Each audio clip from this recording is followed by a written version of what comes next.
ब्रह्म राक्षस की कहानी बहुत समय पहले की बात है। एक छोटे से गांव में एक विद्वान ब्राह्मण रहा करता था।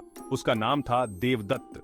वह अपनी विद्वता और धार्मिक आचरण के लिए प्रसिद्ध था, परंतु एक स्वार्थी और क्रूर स्वभाव का भी था। अपने ज्ञान का उपयोग वह दूसरों की भलाई के बजाय अपने स्वार्थ के लिए करता था। वह किसी को भी अपनी सहायता बिना किसी लाभ के नहीं करता था।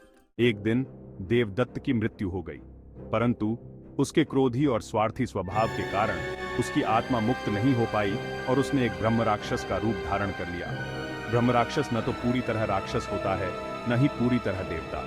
वह एक अभिशप्त आत्मा होती है जो अज्ञानता और अहंकार के कारण श्रापित होती है। ब्रह्म राक्षस बनने के बाद देवदत्त ने गांव के पास के जंगल में अपना डेरा जमा लिया। वह रात के समय गांव में आकर लोगों को डराता और उनकी संपत्ति को नष्ट कर देता। गांव के लोग उससे बेहद डरने लगे और उन्होंने मंदिरों में पूजा अर्चना कर उसे शांत करने की कोशिश की, परंतु कोई भी उपाय काम नहीं आया। गांव में एक युवा ब्राह्मण था जिसका नाम था अर्जुन। वह देवदत्त का शिष्य रह चुका था और उसे अपने गुरु की दुर्बलताओं का भली भांति ज्ञान था।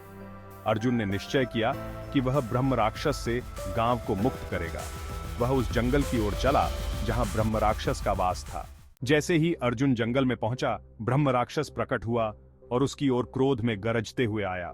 अर्जुन ने बिना घबराए देवदत्त की आत्मा से बात की और उसे उसकी पुरानी गलतियों का स्मरण कराया। अर्जुन ने उसे समझाया कि ज्ञान और विद्या का सही उपयोग लोगों की भलाई के लिए होना चाहिए, न कि स्वार्थ के लिए। अर्जुन की सत्य और ज्ञानपूर्ण बातें सुनकर ब्रह्म राक्षस की आत्मा पिघल गई। उसने अपने गलतियों को स्वीकार किया और अर्जुन से क्षमा मांगी। अर्जुन ने मंत्रों का जाप करके ब्रह्म राक्षस की आत्मा को शांति दी और उसे मुक्ति दिलाई। ये कहानी हमें सिखाती है कि हमें अपने ज्ञान और शक्ति का उपयोग हमेशा दूसरों की भलाई के लिए करना चाहिए, नहीं तो वह हमारे लिए ही अभिशाप बन सकता है।